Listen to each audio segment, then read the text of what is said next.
Hello and welcome back to Red Gaming Tech for yet more of your daily gaming news and myself, Amata. Today is still the 11th of October and I have some more news for you on the PS4 and this whole Foxconn rumour that has been going around.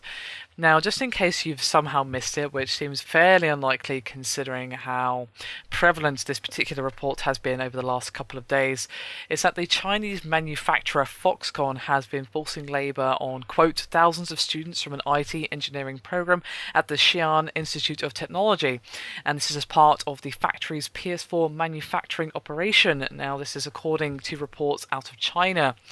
Now, the reports via Games in Asia states that students are being forced to work at Foxconn's Yantai plant under the guise of an internship.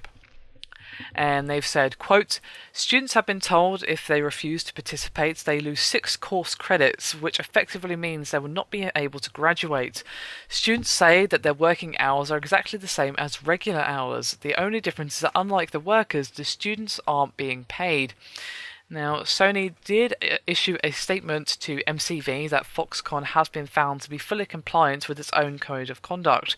And they said, quote, the Sony Group established the Sony Supplier Code of Conduct in June 2005 with the expectation of every supplier agreeing and adhering to the policies of the Sony Group in complying with all applicable laws, work ethics, labour conditions and respect for human rights, environmental conservation and health and safety.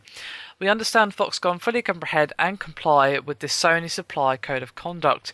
However, according to various reports, these students were assigned to jobs that had no relation to their fields of study, which did include assembling and packing PS4s. Now, in a statement issued to Quartz via CVG, the Chinese manufacturer actually acknowledged that the engineering students who are assigned to night shifts and overtime were done so in direct violation of their policies.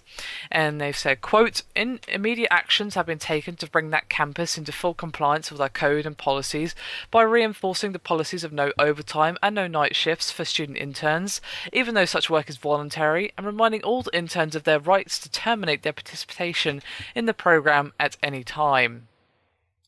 So basically it seems as if that students were actually assigned these night shifts and general forced internships at these factories against the violation of Foxconn's policies. So both Sony and Foxconn themselves have distanced themselves from the actions of this particular campus, and from the sounds of these reports it basically sounds like these particular students were essentially being blackmailed. Because as I said previously at the start of the video, that they'd be losing 6 course credits, which would essentially mean they wouldn't graduate. So if you don't do this work, you will not graduate. So of course they're going to do it, even if they're being made to work long night shifts or what have you, overtime, and of course not being paid for any of this, despite the fact that of course they're all college students and all have their actual coursework and things like that to actually worry about. So hopefully this will be rectified really soon. This is pretty damn horrible and abhorrent, and hopefully whoever is responsible for doing this to the students in question gets what's coming to them, basically, because, well, this is pretty damn despicable, and of course neither Sony or Foxconn wants this. Foxconn is used for various manufacturing processes and companies that do make use of them, which do actually include Apple, Microsoft and Nintendo. So obviously they're a company that have been making products for the biggest names in the industry at the moment, so they don't particularly want this kind of scandal surrounding their name, and neither do Sony, of course, so I'm sure they're going to take the appropriate action. Anyway, that is me done for this video. I hope you've enjoyed it. Thank you very much for watching, and I'll see you next time.